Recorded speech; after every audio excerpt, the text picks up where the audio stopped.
I stood in front of the building my daughter lived in, holding the deed papers in my trembling hand. The same building she and her husband had thrown me out of. The same building where I had once babysat my grandkids, cooked their meals, and washed their dirty clothes. Now, it was mine. Every square inch of it. My voice shook, but I made sure everyone could hear me. You have 30 days. Rent is going up. Triple. My daughter's eyes widened, her jaw dropped. Her husband, smug, arrogant Collins, laughed like it was a joke. But when I handed the notice to the security man and turned to walk away, her laughter died. Everyone was watching. She screamed after me, "Mom, you can't do this." I didn't turn back. I just whispered to myself, "You should have thought of that before calling me an extra mouth." But let me tell you how we got here. My name is Mama Esther. I'm 74 years old, and I used to believe that family was everything. I gave my youth, my energy, and every bit of my love to raise my only daughter, Melissa. Her father passed when she was just 6, and I made it my life's mission to give her the best. I sold Puff Puffs by the roadside to pay her school fees. I stayed up all night when she was sick. I walked miles when I had no transport money, just so she could eat. When Melissa married Collins, I was happy. He came from a good family and had a job at a real estate company. They moved into a fine apartment and, when the children came, they asked me to move in and help. It was supposed to be temporary. But as the years passed, it was clear they had gotten comfortable. I cooked, cleaned, and watched over the kids while they worked and rested. I didn't mind, I was family, after all. But then, things changed. It started with whispers behind closed doors. I would walk into the kitchen and hear silence fall, like they were talking about me. I noticed how Melissa stopped smiling when she looked at me. She became distant. One night, I overheard them in their room. The door was ajar. They didn't know I was still awake. "She's always around," Collins said. "It's not normal for a grown woman to be living in her daughter's house for this long." "She's my mother, Collins," Melissa replied. "Exactly. You're not a child anymore. You have your own family. We're spending more on food, utilities. Everything. She's an extra mouth." Those words pierced through me like a knife. My daughter didn't argue. She didn't defend me. She just went quiet. That was the night I packed a small bag. I didn't want to believe it was true, but I had to be ready. Days later, it became official. They waited until Sunday evening, after dinner. The kids had gone to bed. Melissa wouldn't even look me in the eye. "Mom," she said, wringing her hands, "I think it's time, you got your own place." I blinked. "What?" Collins stepped in. "We just need space. You've done enough, but you're not getting any younger. You need rest. Peace." "You're kicking me out?" I asked. Melissa flinched. "Don't say it like that." "How should I say it then?" I asked, voice shaking. "I gave you my life. I gave you everything." Collins folded his arms. "Don't be dramatic." "Dramatic? Me?" I left that night. With nothing but a small suitcase and a few thousand naira I had saved in a wrapper. I slept in a church compound for 2 nights. Then I moved into a one-room apartment in an old building, run down and full of rats. But I wasn't beaten. No. I was bruised, but not broken. One morning, while walking to buy akara, I heard 2 men talking in front of a kiosk. "Mr. Chuka died," one said. "Now his properties are going up for sale." My ears perked. "Which properties?" the other asked. "The ones on Lebake Street, that 4-unit apartment. Heard his kids are fighting over inheritance and want to sell fast." I froze. LeBake Street? That was Melissa's building. I followed the lead. Asked questions. Made calls. Pulled favors. And it was true, Melissa and Collins had been renting that apartment for years. They never told me they didn't own it. By God's grace, I met with the late owner's cousin, who was helping liquidate the assets. The price was low, too low, because the family was desperate to share the money quickly. I didn't have the full amount, but I had something even better, my old friend, Sister Ngozi. She had started a women's cooperative years back. I called her. Esther, she said. You're still alive? Barely, I answered. But I have a plan. I took a loan through the cooperative. Risky. Dangerous. But I was focused. In 1 month, the paperwork was done. And just like that, I owned the building my daughter lived in. I didn't tell anyone at first. I watched. I saw how Collins parked anyhow, taking 2 spaces like he owned the place. I watched Melissa walk past the security guard without even greeting him. I saw how the tenants groaned about bad plumbing and leaky roofs, but no one cared. I fixed it all, quietly. I sent contractors early in the morning to fix the water. I replaced the lights. I repainted the outside walls. Bit by bit, I improved what they had ignored. Then I called for a tenants' meeting. Melissa and Collins came late, holding hands and laughing like they ruled the world. When they sat and realized the new landlord was me, oh, the silence. The shame. I stood and announced, due to property renovations and increased costs, rent will be reviewed. Collins stood up, puffing his chest. You can't do that. We have a lease. Which expired 2 weeks ago, I replied calmly. Melissa was shaking. You wouldn't do this to us, Mom, she whispered. I smiled. You already did worse to me. Their neighbors began to whisper. Some laughed. Others nodded. Justice was sweet. But before I could end the meeting, something even more dramatic happened. Collins jumped to his feet and shouted, You only got this building because you scammed someone. I'm calling the police. I raised my brow. Is that what you want to do? And that was when I dropped the folder on the table, proof of ownership, signed by the courts, stamped by the bank, and backed by the Tenants Association. But what happened next shocked everyone in the room, even me. Collins lunged forward and grabbed the documents, yelling, You old witch. You think you can ruin us?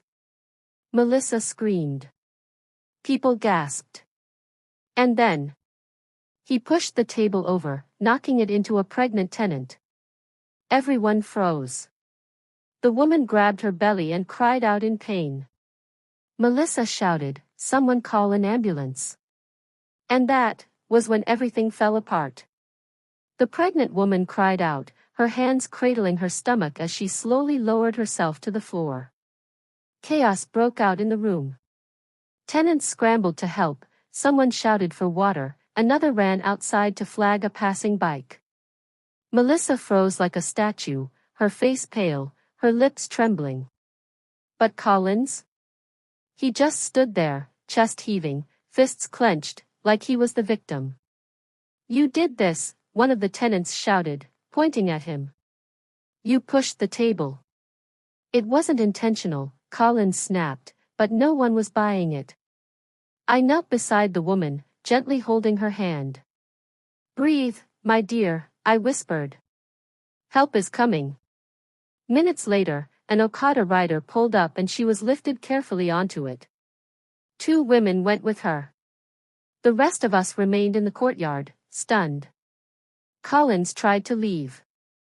Don't go anywhere, I said firmly. You'll answer for this.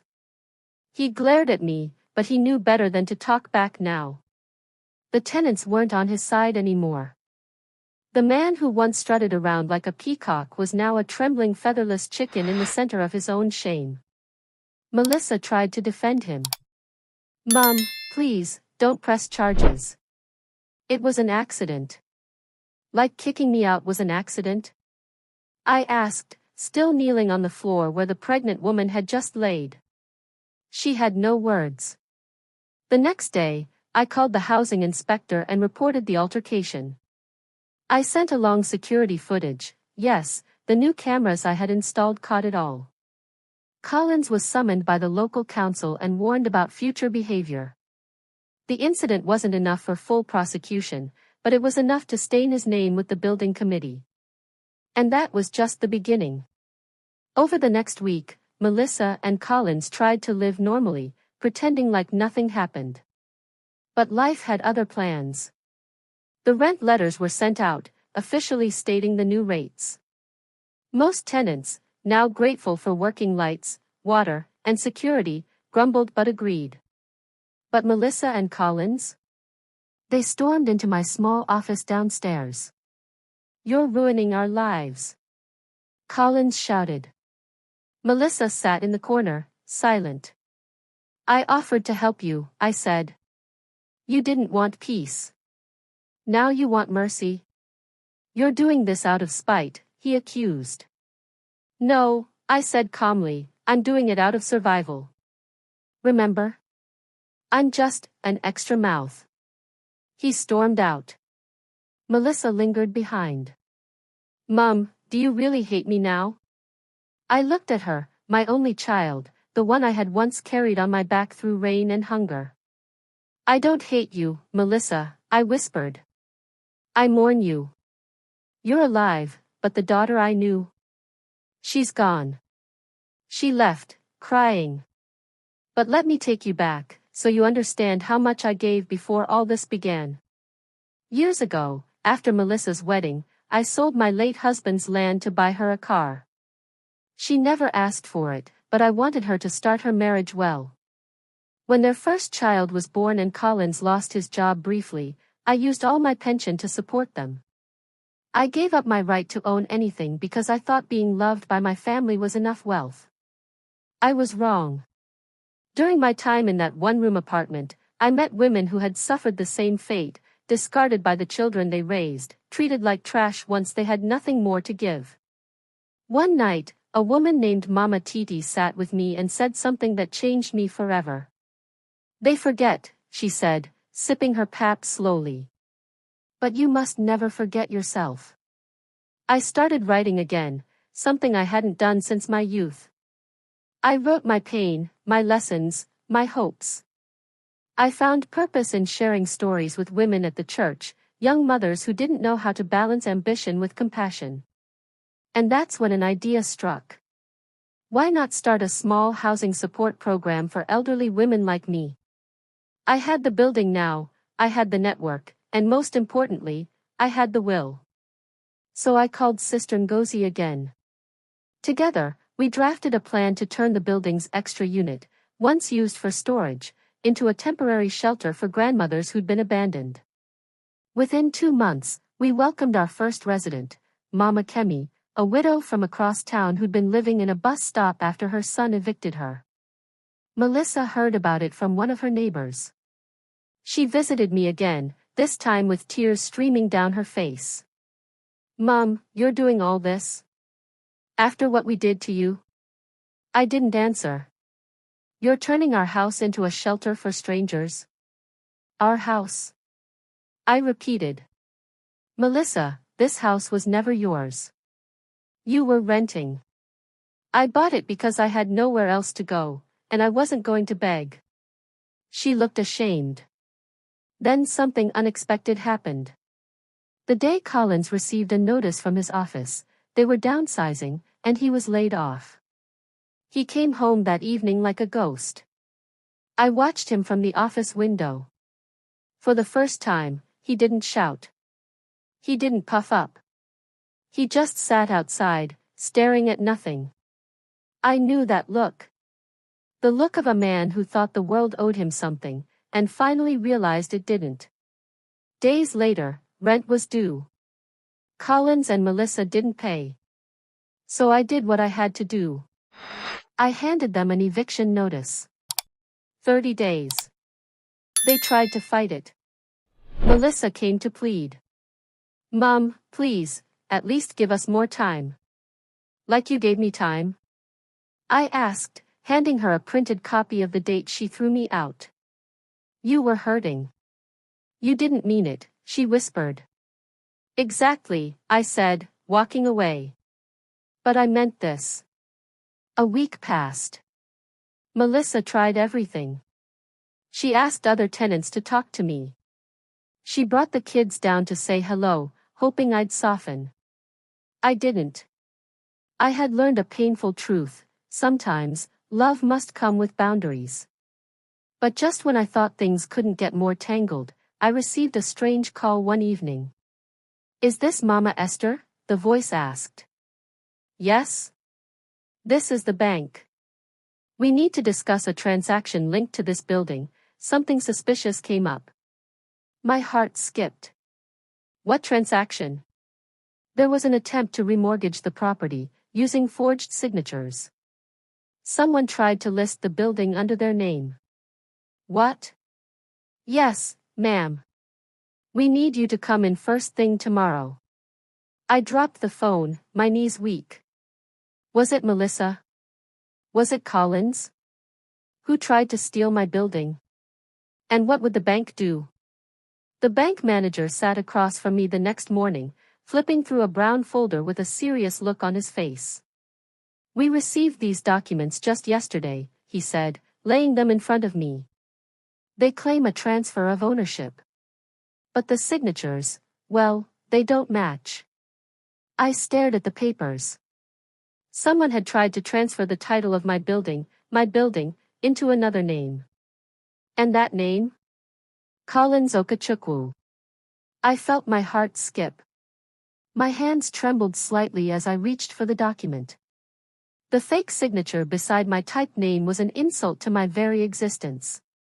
It looked nothing like mine. Are you saying Collins tried to steal my property? I asked slowly. We can't say for certain. But the application was submitted with his identification and bank details, the manager replied. It's now a matter for the police. We've already reported it. I sat in silence for a few seconds. It was like every breath I took was laced with betrayal. So, after everything, after kicking me out, after calling me an extra mouth, after trying to dodge rent, Collins still had the nerve to try and take what was rightfully mine? He wasn't just arrogant, he was dangerous. I left the bank with a file in my bag and fire in my heart. This was no longer about rent. This was war. I went straight to the housing committee office and filed a formal complaint. I handed over all evidence and requested immediate legal protection to prevent any unauthorized transactions. By afternoon, a restriction order was placed on the building. Collins couldn't touch a brick of that property without a court hearing. By evening, I was back in my small office downstairs when Melissa walked in. Her eyes were red, whether from crying or shame, I didn't know. I swear I didn't know, she whispered. He did it behind my back. I didn't say a word. I found the papers, in his drawer. I confronted him. He said he was trying to secure our future. By stealing from me? I asked. She knelt down, something she hadn't done in years. I've made mistakes, Mummy, she said, voice shaking. Big ones. But I never wanted this. I'm sorry. I watched her. My heart wanted to forgive. But my spirit remembered every night I cried alone in that rat-infested room. Every day I went without food. Every time I prayed not to wake up. Go home, I said. But. Go home, Melissa. She wiped her eyes and left quietly. That night, I prayed. Not for vengeance, but for clarity. The next morning, the drama escalated. Collins was arrested. The police arrived while he was still brushing his teeth. I heard later that he begged them not to take him in front of the neighbors, but they didn't care. Fraud was fraud. He was taken in for questioning and detained overnight. The tenants all heard about it, word spread like wildfire. Melissa couldn't leave her apartment without people whispering behind her back. The kids at school heard rumors. Even their church friends started pulling away. I stayed silent through it all. 2 weeks passed. Collins was released but under watch. The forgery charge hadn't been dropped, it was just pending investigation. His employer cut all ties with him, stating they had a zero-tolerance policy on criminal activity. Now jobless, with no savings and facing possible jail time, Collins became a shadow of himself. Melissa tried to act normal, but I could see her breaking. One day, she came to my door again. This time, with the children. They were holding small bowls. "Mummy," the youngest said, "can we eat with you today?" I looked at their faces, so innocent. So unaware of the evil their father had done. I welcomed them in. I served them food. I played with them.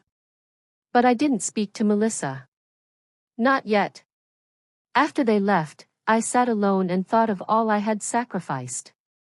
And suddenly, I remembered the land. Years ago, I had inherited a piece of land in my village. I had forgotten about it, it wasn't much.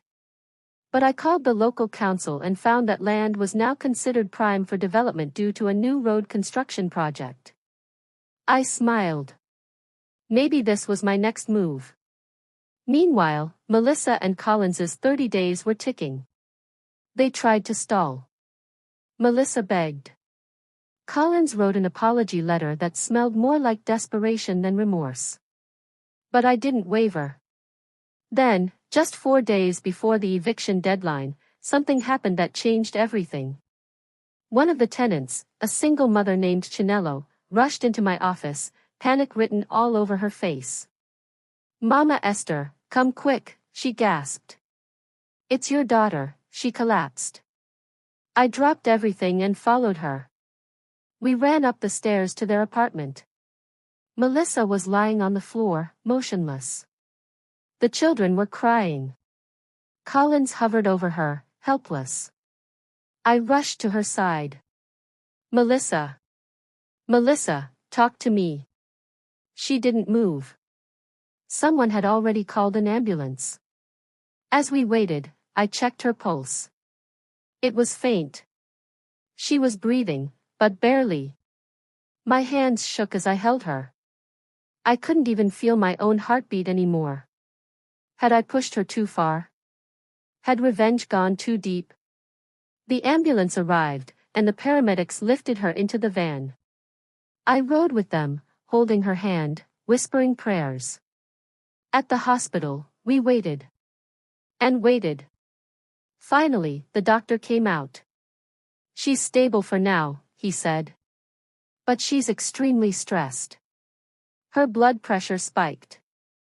She's been skipping meals, not sleeping, possibly even suffering silent depression." I sat there in that cold hallway, thinking about everything. Was this my victory? Was this what I wanted? I had won the battle, but at what cost? I looked over at the kids asleep on the bench, their faces resting on each other. And then, the doctor said something that made my heart sink deeper. If she didn't come in today, she might not have woken up tomorrow. What happens now? Will Mama Esther soften her heart or stick to the path of justice? Let me know where you're watching from, because things are about to take a sharp turn. I sat by her hospital bed, watching the slow, steady rise and fall of her chest. Melissa looked so small lying there, so different from the proud, confident woman who once called me an extra mouth. The beeping machines, the tubes in her arm, the white sheets, all of it humbled her. She stirred a little. Her eyes fluttered open. "Mom," she whispered, voice hoarse. I leaned forward, holding her hand. "I'm here." A single tear slid down her cheek. "I'm sorry. I didn't mean for it to go this far." I didn't speak. Not yet. You can hate me, but I just wanted a peaceful home. And I let Collins twist my heart. I took a deep breath. Melissa, I never hated you. I was hurt. Hurt that after all I gave, you saw me as a burden. She turned away, ashamed. Rest, I said. We'll talk when you're stronger. The nurse came in and asked me to let her sleep. I kissed her forehead gently and stepped out. Outside, Collins was waiting in the hallway. He looked nothing like the man I had first met all those years ago. His clothes were wrinkled, his eyes sunken. I never wanted this, he said quietly. You wanted the building, I replied, cold. I was scared, he said. I lost my job. I didn't know how to provide. I thought, if we owned the building, maybe I could buy some time. By forging my name? I asked, my voice sharp. By committing fraud? He looked at the ground. I panicked. I walked past him without another word. The hospital stay stretched to 5 days. During that time, I paid the bills, not because I owed them anything, but because those grandchildren were my blood, and they needed their mother. I brought food daily, helped her bathe, and watched her slowly regain strength. Melissa cried often, sometimes from guilt, sometimes from fear. But every tear stripped away a layer of pride. On the 6th day, she was discharged. I didn't offer to take her home. Instead, I gave her the envelope. What's this? She asked. The final eviction notice. 3 days left. Her face twisted. Mom, after everything? 3 days, I repeated. Find a solution. She left with the children, holding their little hands. I returned to my office, but my mind wouldn't rest. That night, I stayed up thinking. I prayed. I stared at the photo of my late husband beside my bed. He would have said, justice is good. Mercy is better, but only when they've learned. So, I decided on a plan. The next morning, I called the tenants for a meeting. I told them I would be converting 2 units into a community library and tutoring center for children. The rest of the space would remain for elderly women seeking shelter. They clapped. They cheered. Then I made one last change. I created a strict policy. Any resident found guilty of fraud or violence would be permanently barred from renting or living in any property owned by my name or the cooperative. That meant Collins was officially blacklisted. As for Melissa, she was still my daughter. I didn't forgive her overnight. Wounds that deep don't heal with hugs and tears. But I couldn't pretend I hadn't seen her suffering, and the way she had changed in the hospital. So, on the morning of the eviction deadline, I took one final step. I walked up to their apartment. The kids were already dressed, their school bags on their backs. Melissa opened the door, eyes swollen from crying. I looked past her and spoke. Children, I said, go downstairs and wait in Grandma's office. There's Puff Puff and Milo waiting. They smiled and rushed past. Then I turned to Melissa. You're moving out today, I said. But not onto the street. She blinked. What? There's a small flat on Alico Lane. 2 bedrooms. Safe neighborhood. It's owned by our women's group. You can stay there for 6 months, free. Her lips parted in shock. But after that, I continued, you must stand on your feet. And Collins won't be welcome back. She dropped to her knees. Thank you, she sobbed. Thank you, Mom. Don't thank me yet, I said. You still have to prove you've changed. We moved her things that same day. Collins wasn't around. Rumor had it he was trying to avoid the police again after more debts surfaced. Melissa didn't mention him, and I didn't ask. The new apartment was small but clean. She started selling homemade chin chin and zobo within the first week. I helped her open a small bank account and taught her how to record every transaction. Her kids began to smile more. But just when I thought the worst was over. 3 weeks later, I returned from the market and found something strange outside my office. A black envelope. No name. No stamp. I opened it. Inside were pictures, blurry but clear enough. They showed Colin standing in front of a nearby property with another man. They were shaking hands, holding blueprints. And on the last page, a photo of a fake rental listing online, with my building address. He was trying to scam people again. Using my building. Without my knowledge. I dropped the envelope, heart pounding. This man wasn't just desperate. He was dangerous. And if I didn't act fast, someone else, an innocent person, could become his next victim. Looks like Collins isn't done yet. What do you think he's planning? Let me know where you're watching from because the fire is about to get hotter. I gripped the envelope in my hand, my mind spinning. Collins was back to his games, this time trying to rent out a property he didn't own, using fake listings and someone else's trust. And worse, he was using my building. I didn't waste a second. I marched to the local cybercrime unit, the same place where I had submitted the forgery report weeks earlier. Officer, he's at it again, I said, dropping the black envelope on the table. The officer on duty opened the file, studied the images, and whistled. Same man, new scam. They pulled up his name in their system and found fresh complaints, mostly young women who said they had paid deposits to him after seeing fake rental ads. Some had even moved in, thinking they were tenants, only to be evicted days later. This time, we'll get him, the officer said. We've got him on camera now. I left the station and called Sister Ngozi. We need to increase security, I said. Collins is still targeting us. Within 48 hours, the building was reinforced with new locks, motion-triggered lights, and warning signs posted all around the perimeter. I also had the cooperative lawyer send a formal notice to online real estate platforms, warning them to blacklist Collins's name and remove any listings that claimed to be tied to my building. I was protecting more than just property now. I was protecting trust, community, and vulnerable women who had been through what I'd survived. But just as the legal net was closing in on Collins, something unexpected happened. Melissa showed up at my door, shaking, breathless. Mom, she gasped. He came to the apartment, he threatened me. I froze. What did he say? He said if I didn't give him access to your building, or pretend to be your agent, he'd take the kids from me. My heart clenched. That man has no right to threaten you, I said. He has nothing, she said. No job, no friends, no support.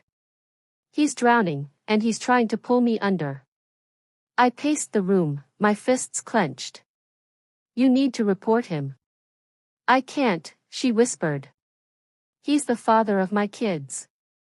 Melissa, I said firmly, if you don't stand up now, he'll never stop. And next time, it won't be threats, it'll be something worse. She looked at the floor, then nodded.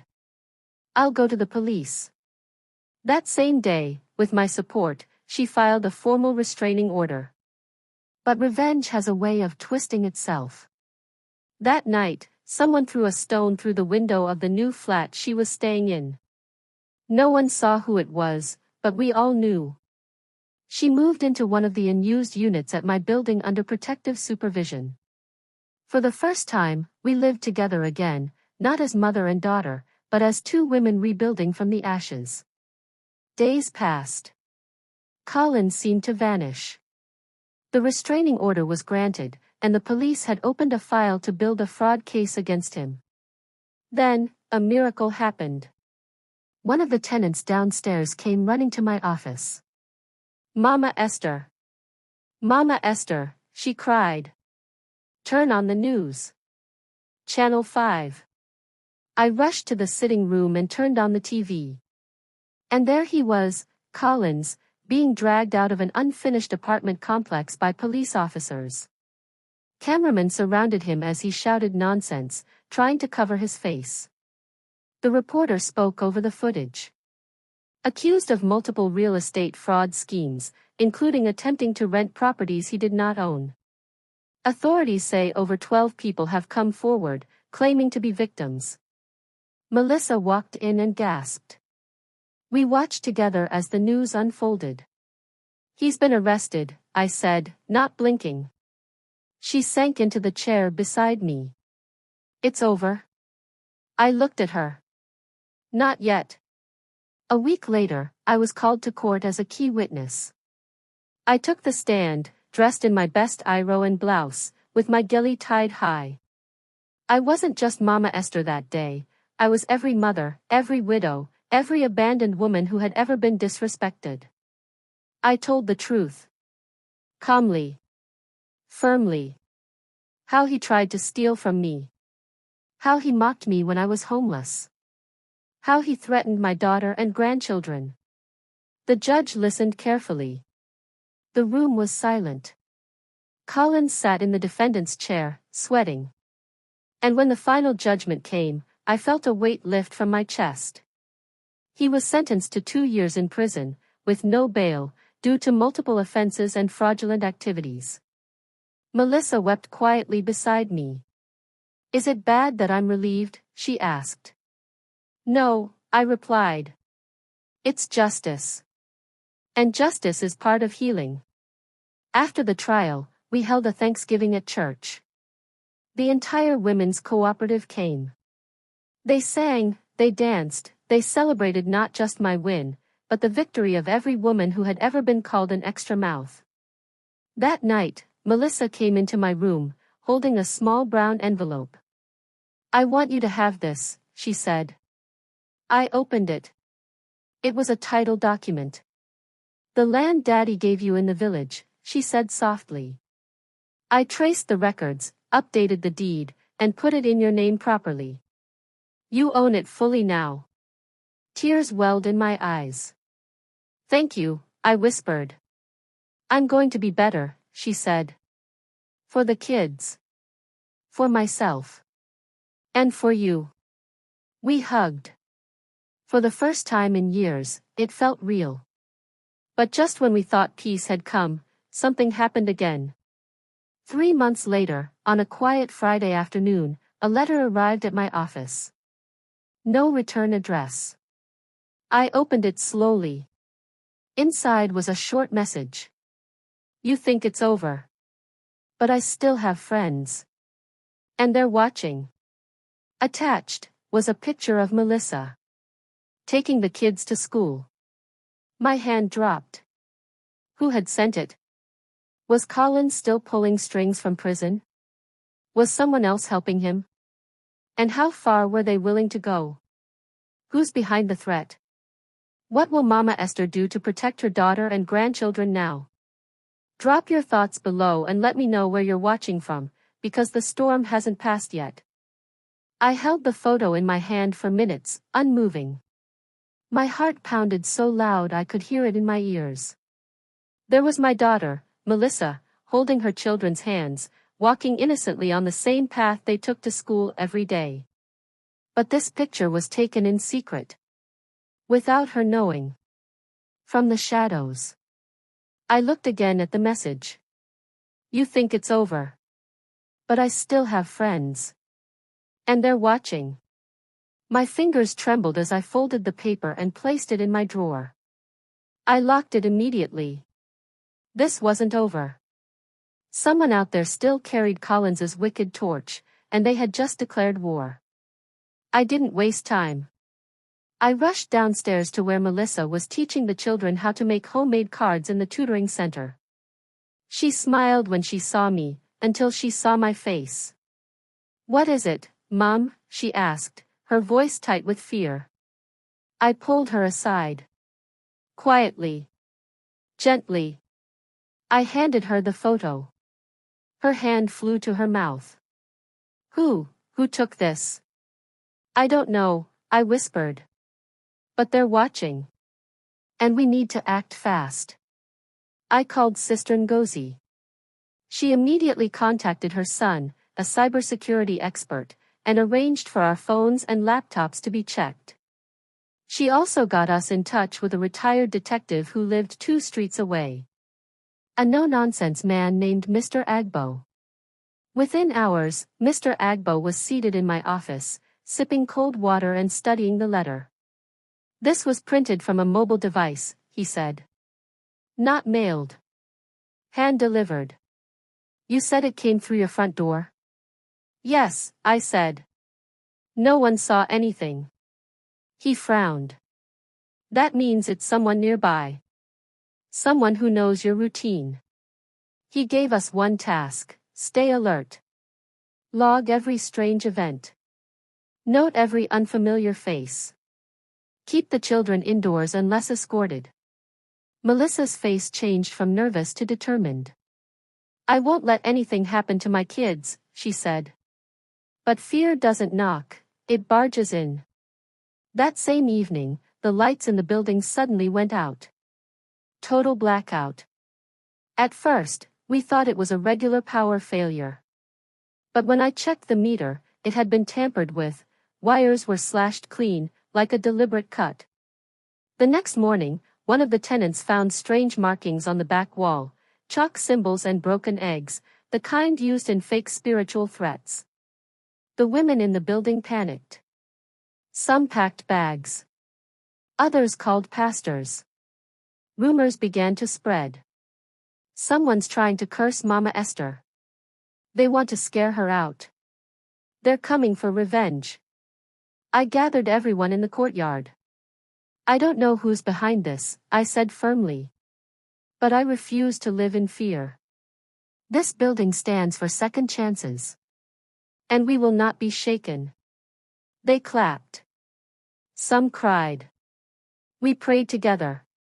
But I knew prayer alone would not stop evil men.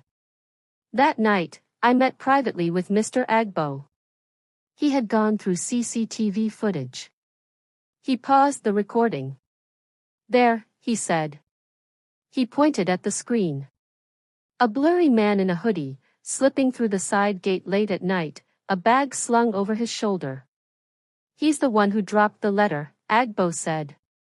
And that's not just any hoodie. He zoomed in. It had a logo, small, but familiar. It was from Royal Keys Real Estate, Collins's former workplace.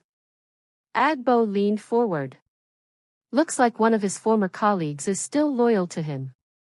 Maybe even helping him while he's locked up. My breath caught. Why? I asked. Money. Loyalty. Maybe they think you ruined Collins's life. We gave the footage to the police. They opened a new investigation, this time into accomplices. The very next day, something unexpected happened. A young man came to my office, early in the morning. He was barely 25, eyes sunken, hands shaking. Ma, please. I need to talk to you. I told him to sit. He placed a small flash drive on my desk. My name is Fred. I used to work with Collins, at Royal Keys. I'm the one who put the ad online. The one who sent that photo. But I didn't mean harm. Then why do it?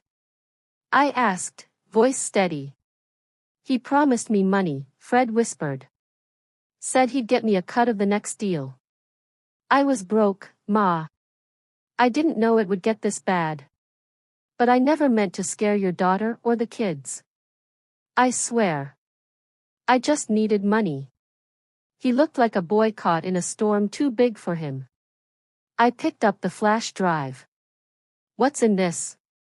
Everything, he said. Collins's plans.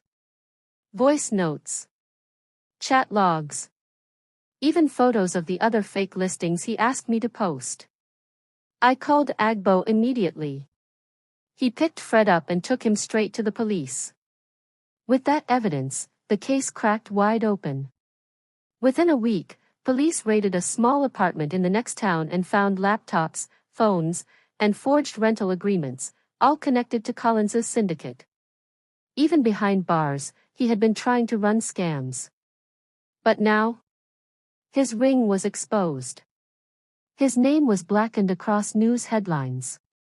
And just like that, the threats stopped. Melissa finally breathed again. The children laughed freely. The women in my building stopped locking their doors with double chains. And me? I sat outside one morning, sipping hot tea as the sun rose over the building I now called a haven. A place of safety. Of healing. Of redemption. Melissa came to sit beside me. I want to do more, she said softly.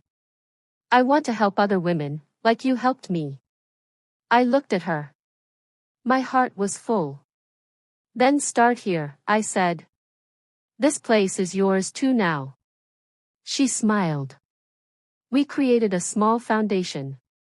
A program where young mothers, abused wives, and abandoned grandmothers could find help, learn business, and start fresh. The day the first group of women arrived, they hugged me one by one, each one crying. You gave us hope, one said. You're not an extra mouth, another whispered. You're the whole table. And for the first time in many years, I cried. Not from pain, but from peace. And that's the story of how one elderly woman turned rejection into redemption. Let me know in the comments, what part touched your heart the most? And don't forget to like, share, and subscribe for more stories that remind us that no matter how dark life gets, the final chapter is still in your hands.